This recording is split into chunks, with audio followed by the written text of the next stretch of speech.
the opportunity to listen to the testimony of the medical examiner who testified that this child had over 50 injuries and they were at various stages of healing.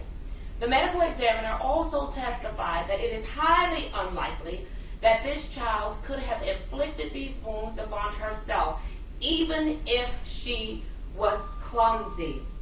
He indicated that this child had several impacts all over her head.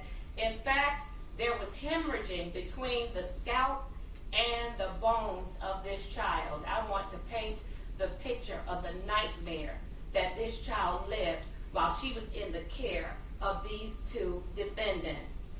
The medical examiner testified that the injury to the child's pancreas occurred approximately 7 days prior to her death.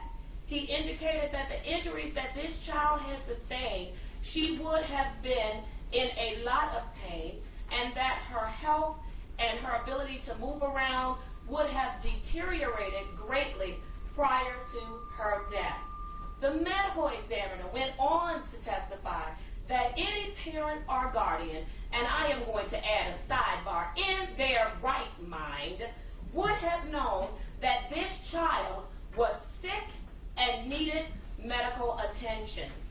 I also had the opportunity to review the very, very long DVDs that the prosecutor provided to me, and I almost thought I watch a lot of ID station, and I got confused because I thought I was watching the ID station. Mr. Thomas, you're a wonderful actor because you wanted this court to believe that a child was in your care who had suffered over 50 injuries to her body, that somehow you noticed that she was not breathing in the back seat of a car. You were driving 75 miles per hour, talking on the phone, and reaching back to the back seat to administer what you called CPR to this child. However, you loved her so much, you didn't take her to the hospital when you saw that she was not breathing in this car. Instead, you stopped by a job of the mother to pick her up so that she could take this child to the hospital. Unbelievable, but you are an incredible actor, and for that, you should get a standing ovation.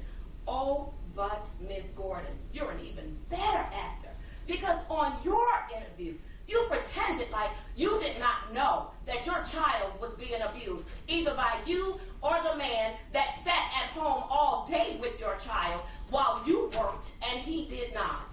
Isn't that unfortunate? You are responsible for your child.